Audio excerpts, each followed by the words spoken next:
हिंदी का ज्ञानी YouTube channel में आपका स्वागत है। आइए आज सुनते हैं ईदगाह कहानी। इसके लेखक हैं मुंशी प्रेमचंद। रमज़ान के पूरे 30 रोज़ों के बाद ईद आई है। कितना मनोहर, कितना सुहावना प्रभात है। वृक्षों पर कुछ अजीब हरियाली है, खेतों में कुछ अजीब रौनक है, आसमान पर कुछ अजीब लालिमा है। आज का सूर्य देखो, कितना प्यारा, कितना शीतल है, मानो संसार को ईद की बधाई दे रहा है। गांव में कितनी हलचल है। ईदगाह जाने की तैयारियां हो रही हैं। किसी के कुर्ते में बटन नहीं है, पड़ोस के घर से सुई धागा लेने दौड़ा जा रहा है। किसी के जूते कड़े हो गए हैं, उनमें तेल डालने के लिए तेली के घर भागा जाता है।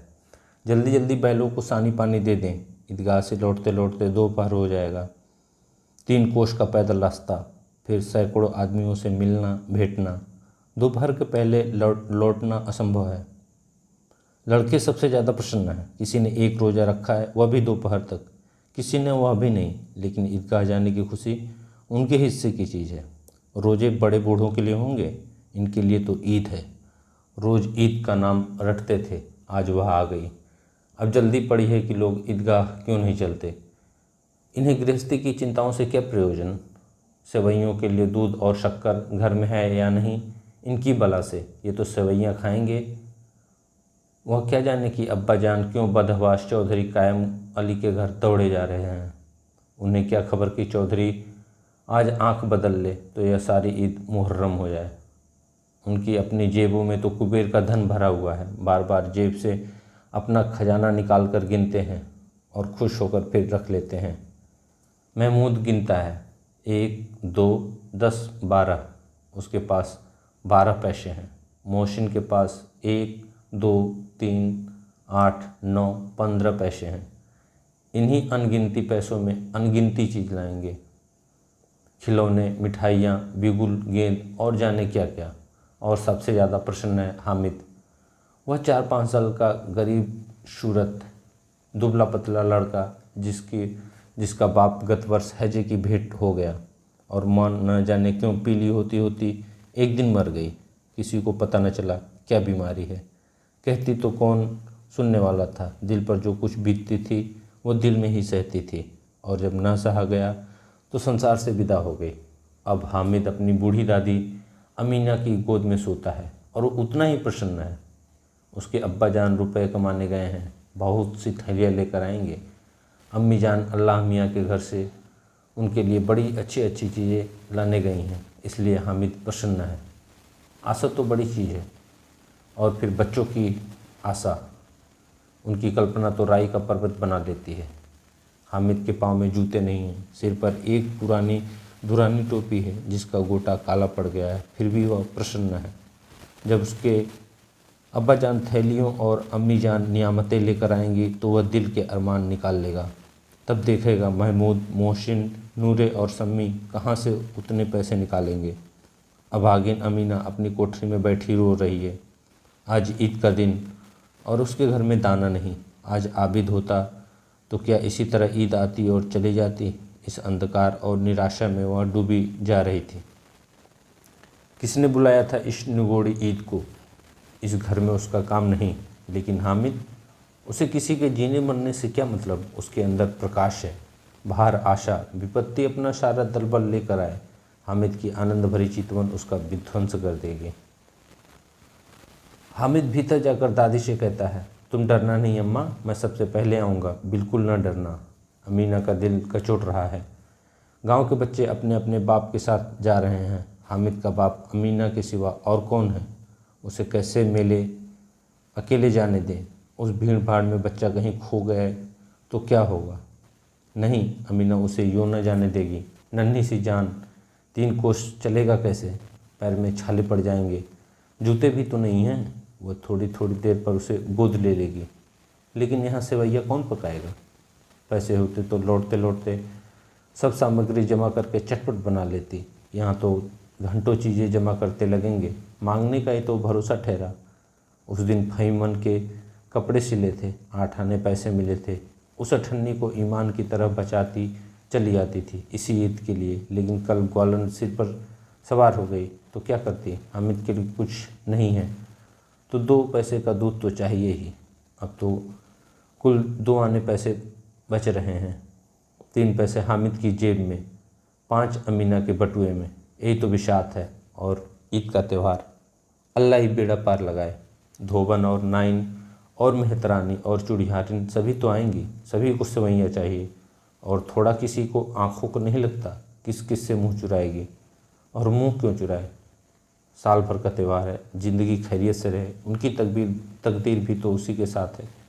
बच्चे को खुदा सलामत रखें, दिन भी कट जाएंगे। गांव से मेला चला और बच्चों के साथ हामिद भी जा रहा था। कभी सब के सब दौड़कर आगे निकल जाते, फिर कभी किसी पेड़ के नीचे खड़े होकर साथ वालों का इंतज़ार करते। यह लोग इतना धीरे धीरे क्यों चल रहे हैं।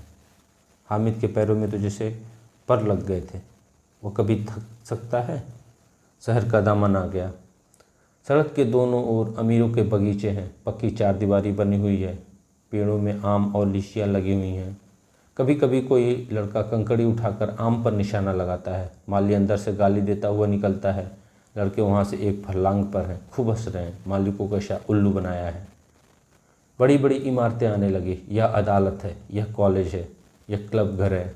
इतने बड़े कॉलेज में कितने लड़के पढ़ते होंगे। सब लड़के नहीं हैं जी, बड़े बड़े आदमी हैं। सच, उनकी बड़ी बड़ी मूछें हैं। इतने बड़े हो गए, अभी तक पढ़ने जाते हैं। न जाने कब तक पढ़ेंगे और क्या करेंगे इतना पढ़कर। हामिद के मदरसे में तो 2-3 बड़े बड़े लड़के हैं, बिल्कुल 3 कौड़ी के। रोज़ मार खाते हैं, काम से जी चुराने वाले। इस जगह भी उसी तरह के लोग होंगे और क्या। क्लब घर में जादू होता है, सुना है। यहाँ मुर्दे की खोपड़ियाँ दौड़ती हैं और बड़े बड़े तमाशे होते हैं, पर किसी को अंदर नहीं जाने देते। और यहाँ शाम को साहब लोग खेलते हैं। बड़े बड़े आदमी हैं, मूँछों दाढ़ी वाले, और मेमें भी खेलती हैं। सच, हमारी अम्मा को तो वह दे दो, क्या नाम है, बैट, तो वह उसे पकड़ ही नहीं सके, घुमाते ही लुढ़क जाए। महमूद ने कहा, हमारी अम्मी जान का तो हाथ कांपने लगे, अल्लाह कसम। मोहसिन बोला, चलो मनु आटा पीस डालती है, जरा सा पैट पकड़ लेगी तो हाथ कांपने लगेंगे। सैकड़ों घड़े पानी रोज़ निकालती है, 5 घड़े तो तेरी भैंस भी पी जाती है। किसी मुहिम को 1 घड़ा पानी भरना पड़े तो आँखों तले अंधेरा आ जाए।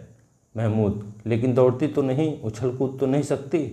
मोहसिन, हाँ उछल कूद नहीं सकती, लेकिन उस दिन मेरी गाय खुल गई थी और चौधरी के खेत में जा पड़ी थी, तो अम्मा इतना तेज दौड़ी कि मैं उन्हें न पा सका। सच।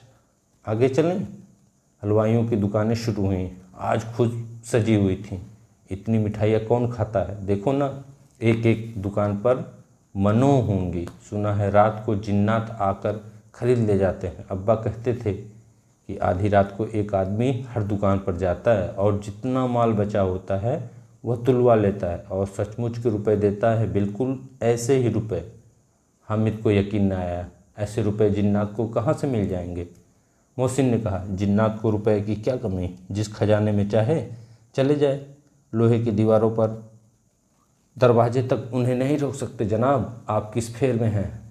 हीरे जवाहरात तक उनके पास रहते हैं, जिससे खुश हो जाएं उसे टोकरो जवाहरात दे दें। अभी यहीं बैठे हैं, 5 मिनट में कलकत्ता पहुंच जाएं। हामिद ने फिर पूछा, जिन्नात बहुत बड़े बड़े होते होंगे। मोहसिन, एक एक आसमान के बराबर होता है जी। ज़मीन पर खड़ा हो जाए तो उसका सिर आसमान से जा लगे, मगर चाहे तो एक लोटे में घुस जाए। हामिद, लोग उन्हें खुश कैसे करते होंगे, कोई मुझे मंत्र वह बता दे तो एक जिन को मैं भी खुश कर लूँ। मोहसिन, अब यह तो मैं नहीं जानता, लेकिन चौधरी साहब के काबू में बहुत से जिन्नात हैं। कोई चीज़ चोरी हो जाए, चौधरी साहब उसका पता लगा लेंगे और चोर का नाम भी बता देंगे। जुमराती का बछवा उस दिन खो गया था, 3 दिन हैरान हुए, कहीं न मिला। तो झक मारकर चौधरी के पास गए। चौधरी ने तुरंत बता दिया, मवेशी खाने में है, और वहीं मिला। जिन्नात आकर उन्हें सारे जहान की खबरें दे जाते हैं। अब उसकी समझ में आया कि चौधरी के पास इतना धन क्यों है और क्यों उनका इतना सम्मान है। आगे चले, यह पुलिस लाइन है, यहीं सब कांस्टेबल कवायद करते हैं, रैटन फाँ फों। रात को बेचारे घूम घूम कर पहरा देते हैं, नहीं चोरियां हो जाएं। मोहसिन ने प्रतिवाद किया, यह कांस्टेबल पहरा देते हैं तभी तुम बहुत जानते हो। अजी हजरात यही चोरी कराते हैं। शहर के जितने चोर डाकू हैं सब इनसे मिले रहते हैं। रात को ये लोग चोरों से तो कहते हैं चोरी करो, और आप दूसरे मोहल्ले में जाकर जागते रहो पुकारते हैं।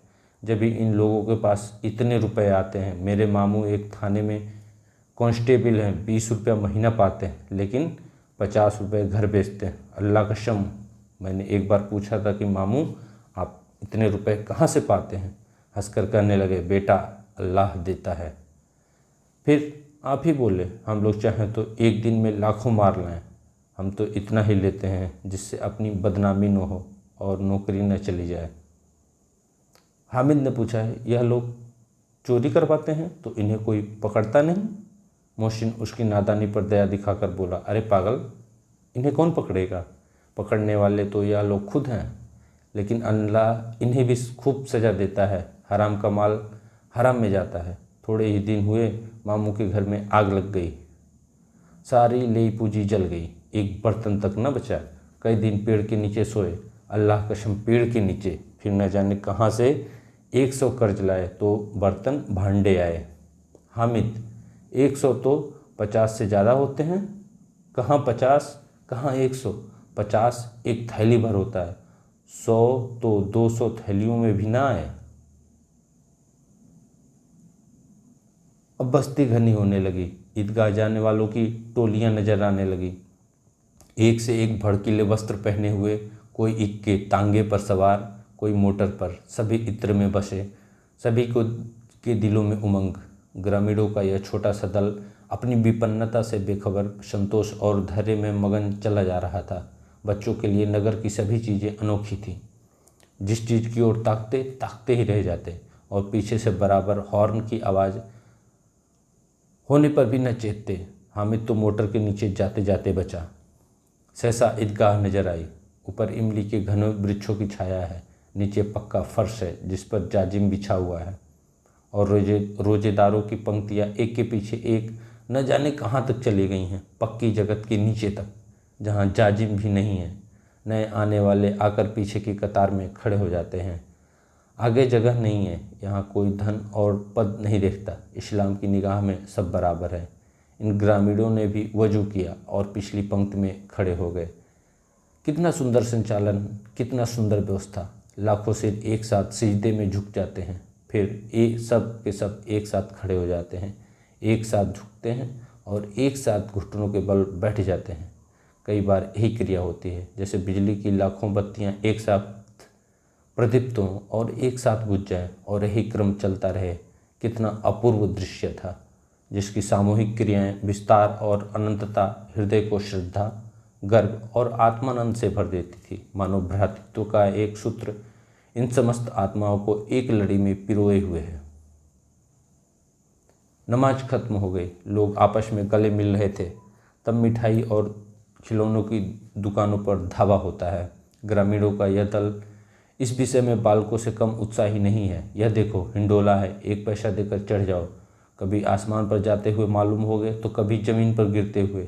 यह चरखी है, लकड़ी के हाथी, घोड़े, ऊंट छड़ों से लटके हुए हैं। 1 पैसा देकर बैठ जाओ और 25 चक्करों का मजा लो। महमूद और मोहसिन और नूरे और शम्मी इन घोड़ों और ऊँटों पर बैठते हैं। हामिद दूर खड़ा है, 3 ही तो पैसे हैं उसके पास, अपने कोष का 1/3 जरा सा चक्कर खाने के लिए नहीं दे सकता। सब चरखियों से उतरते हैं, अब खिलौने लेने लगे। इधर दुकानों की कतार लगी हुई है, तरह तरह के खिलौने हैं, सिपाही और गुजरिया, राजा और वकील, भिश्ती और धोबिन और साधु। वाह कितने सुंदर खिलौने हैं, अब बोला ही चाहते हैं। महमूद सिपाही लेता है, खाकी वर्दी और लाल पगड़ी वाला, कंधे पर बंदूक रखे हुए, मालूम होता है अभी कवायद किए चला आ रहा है। मोहसिन को भिश्ती पसंद आया, कमर झुकी हुई, ऊपर मशक रखे हुए है, मशक का मुंह एक हाथ से पकड़े हुए है, कितना प्रसन्न है, शायद कोई गीत गा रहा है, बस मशक से पानी उड़ेला ही चाहता है। नूरे को वो वकील से प्रेम है, कैसी विद्वता है उसके मुख पर।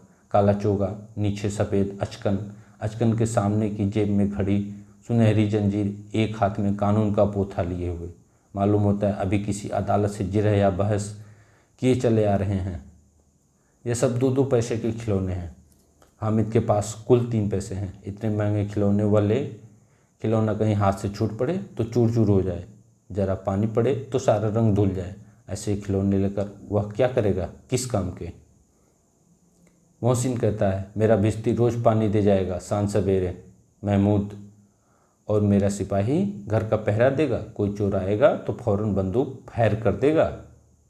नूरे, और मेरा वकील खूब मुकदमा लड़ेगा। सम्मी, और मेरी धोबिन रोज़ कपड़े धोएगी। हामिद खिलौनों की निंदा करता है। मिट्टी के तो हैं, गिरे तो चकनाचूर हो जाएं, लेकिन ललचाई हुई आंखों से खिलौनों को देख रहा है और चाहता है कि जरा देर के लिए उन्हें हाथ में ले सकता। उसके हाथ अनायास ही लपकते हैं, लेकिन लड़के इतने त्यागी नहीं होते, विशेषकर जब अभी नया शौक है। हामिद ललचाता रह जाता है।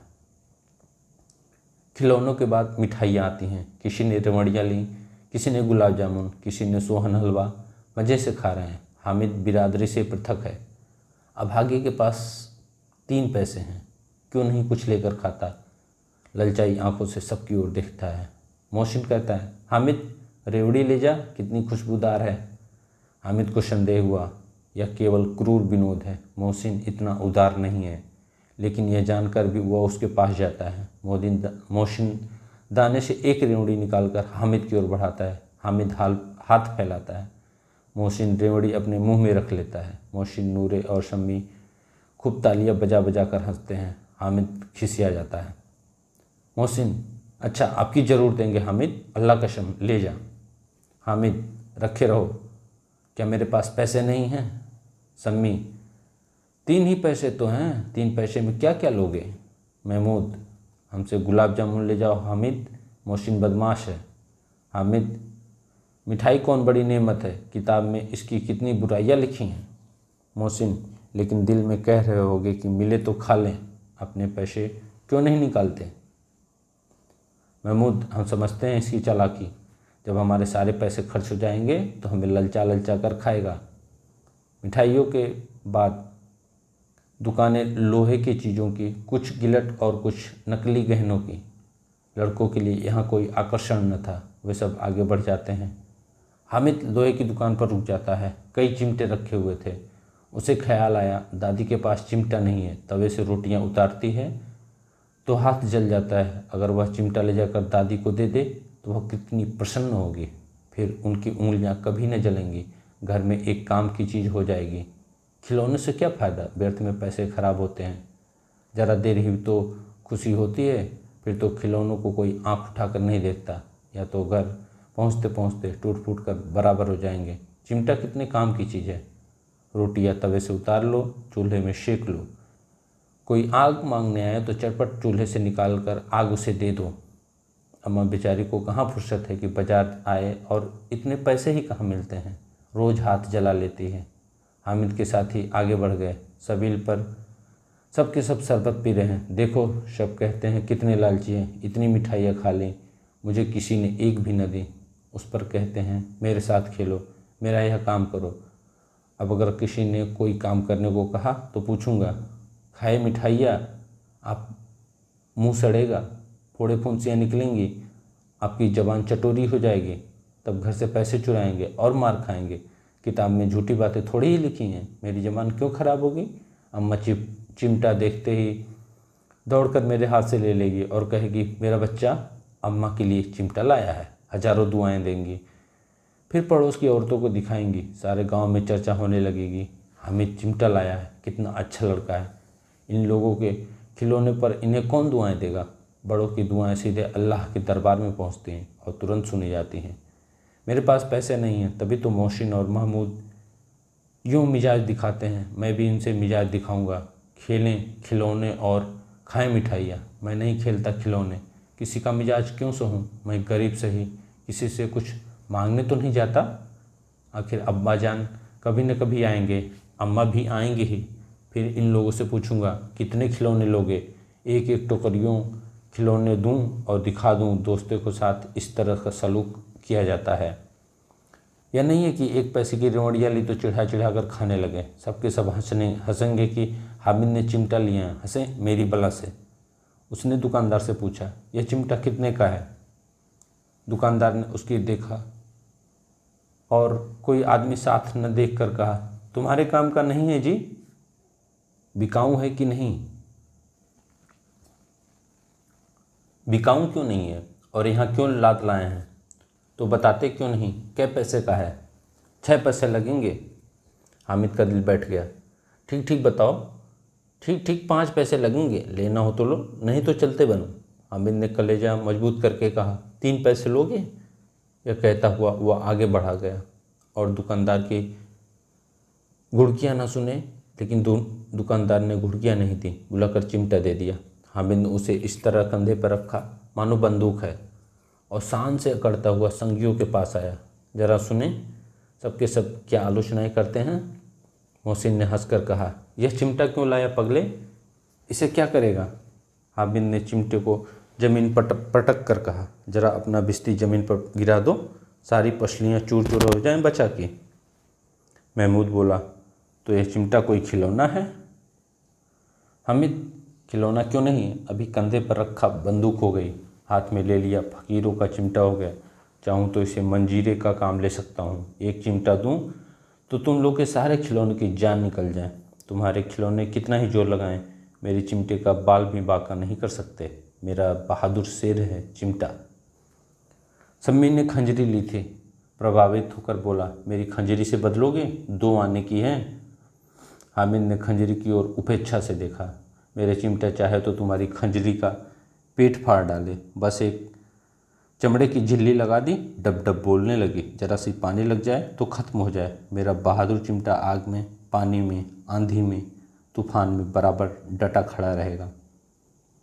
चिमटे ने सभी को मोहित कर लिया, लेकिन अब पैसे किसके पास धरे हैं? फिर मेले से दूर निकल आए हैं।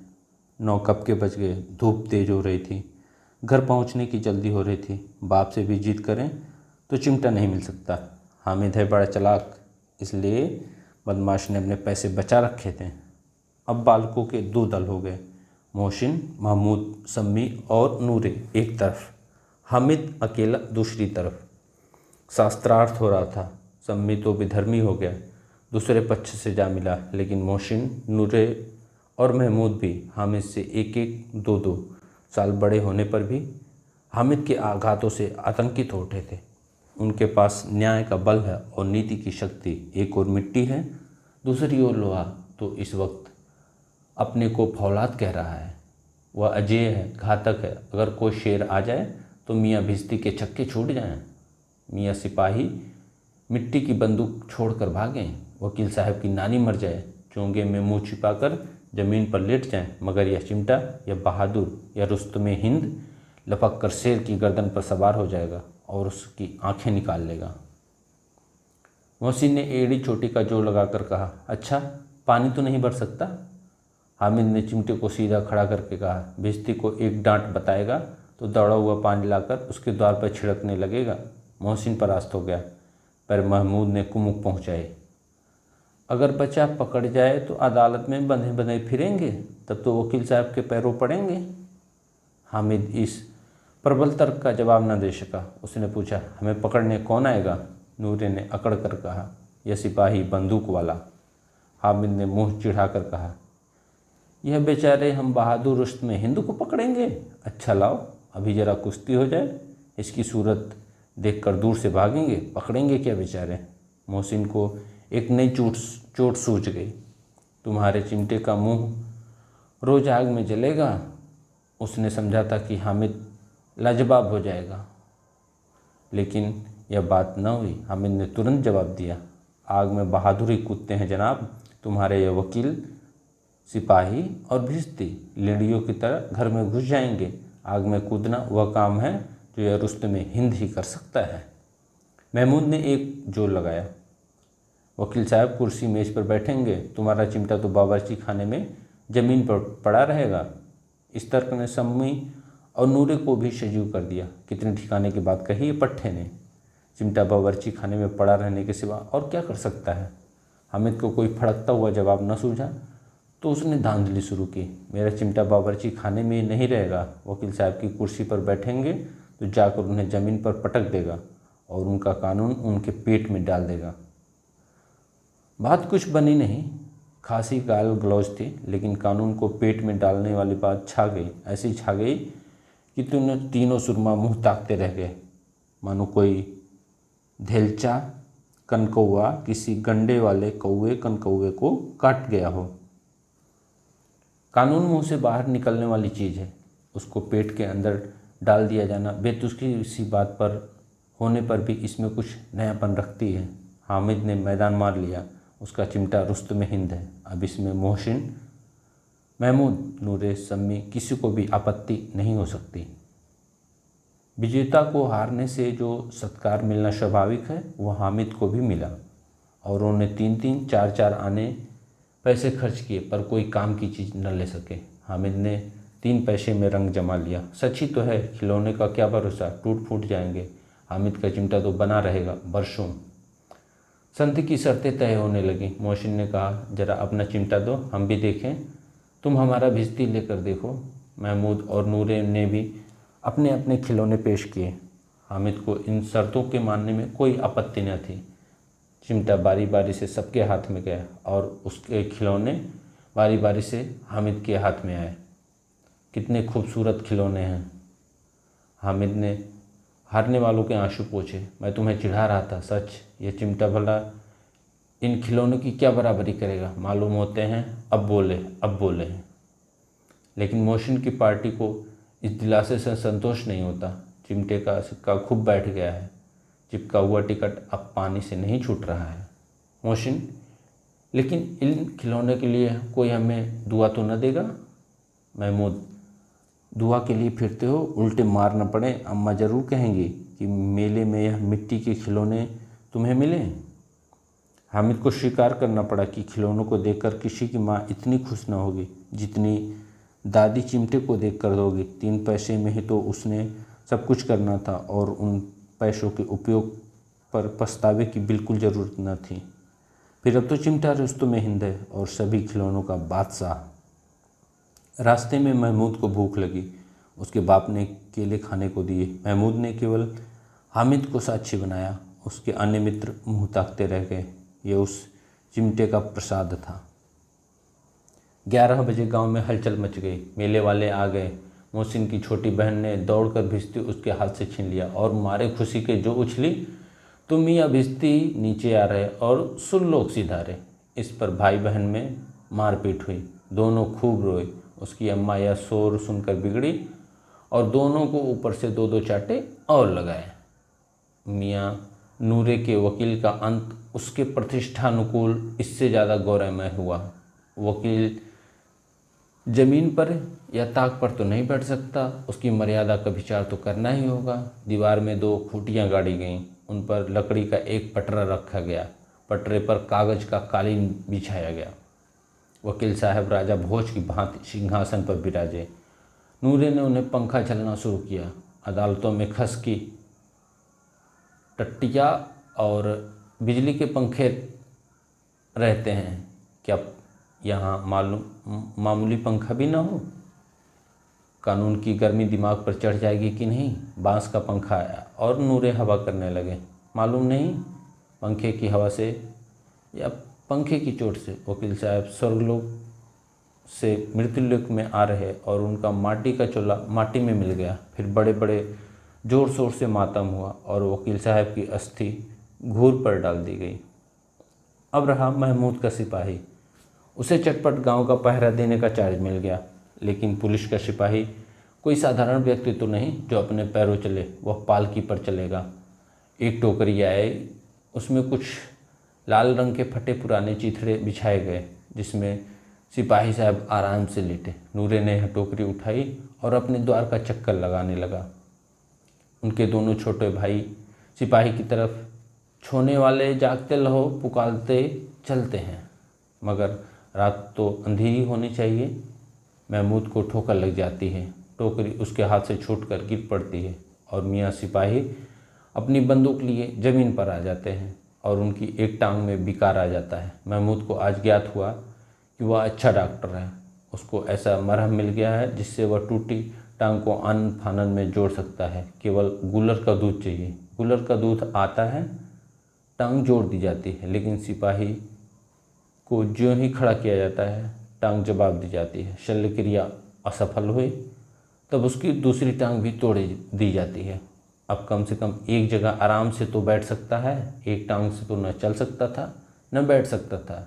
अब वह सिपाही सन्यासी हो गया, अपनी जगह पर बैठा बैठा पहरा देता है, कभी कभी देवता भी बन जाता है। उसके सिर का झालरदार साफा खुरच दिया गया। अब उसका जितना रूपांतर चाहो कर सकते हो। कभी कभी तो उसे बांट का काम भी लिया जाता है।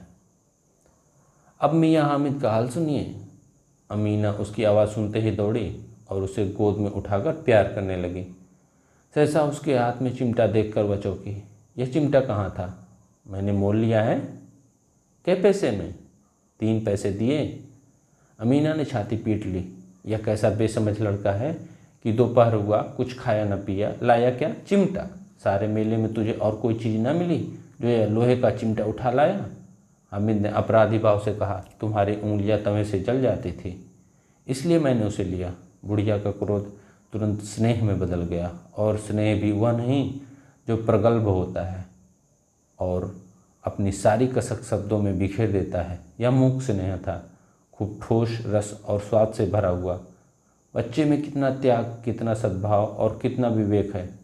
दूसरों को खिलौने लेते और मिठाई खाते देखकर इसका मन कितना ललचाया होगा। इतना जब्त इससे कैसे हुआ? वहाँ भी इसे अपनी बुढ़िया दादी की याद बनी रही। अमीना का मन गदगद हो गया। और अब वह एक बड़ी विचित्र बात हुई, हामिद कि इस चिमटे से भी विचित्र। बच्चे, हामिद ने बूढ़े हामिद का पार्ट खेला था। बुढ़िया अमीना बालिका अमीना बन गई। वह रोने लगी। दामन फैलाकर हामिद को दुआएं देती जाती थी और आंसू की बड़ी बड़ी बूंदें गिराती जाती थी। हामिद इसका रहस्य क्या समझता? धन्यवाद।